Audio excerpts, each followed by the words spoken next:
find the sum. N equals 0 to infinity of your general term, 4 to the 0.6 to the n. Now, right away I can see, oh, it's going to be a geometric series, and this means that my r value is 0.6. The first thing I want to do, regardless, is do 4 0.6 to the 0 plus 4 0.6 to the 1 plus 4 0.6 to the 2 plus 4 0.6 to the 3 plus etc., etc., etc.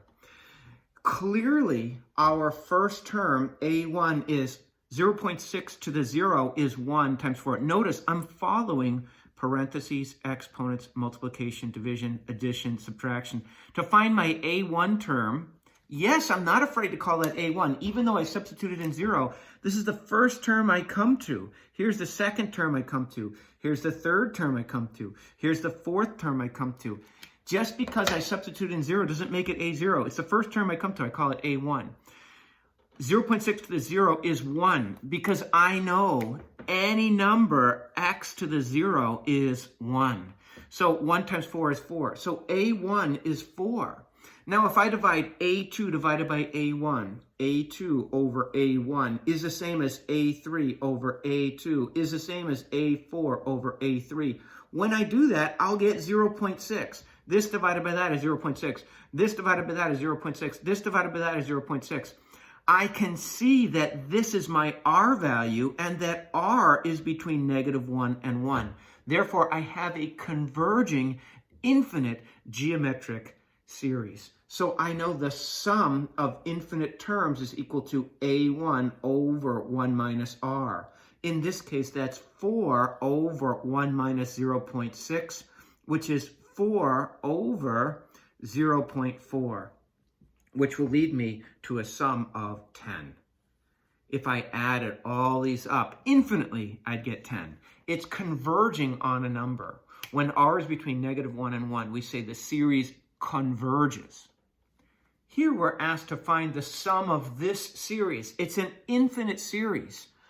A1 is the first one I come to. The second term I come to, I always able A2, then A3, then A4. I want to investigate. Perhaps it's arithmetic. And so I investigate, is A2 minus A1 the same as A3 minus A2? And immediately I see that they are not the same. So I can dismiss everything I know about arithmetic sequences and series. So then I investigate, how about, is A2 over A1 the same as A3 over A2?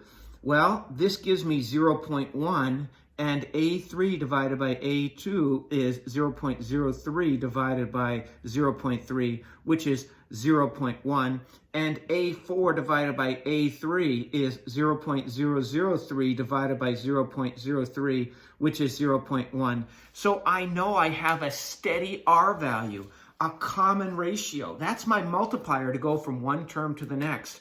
So I make a little scoreboard. A1 is 3, and my R value is 0.1. Notice that R is between -1 and 1, which means our series converges. Look at the actual numbers. Each subsequent addition is getting less and less and less. So our series is gonna, if I add them all up, I'm gonna get an approximation of one single number. The sum of infinite terms I know is A1 divided by 1 minus R. So that's my first term divided by 1 minus 0.1, which simplifies to 3 divided by 0.9. And when I work that out, that's about 3.33. You can see that we're getting close to that if you just take your eyeballs and look at the initial series. And so our formulas work out.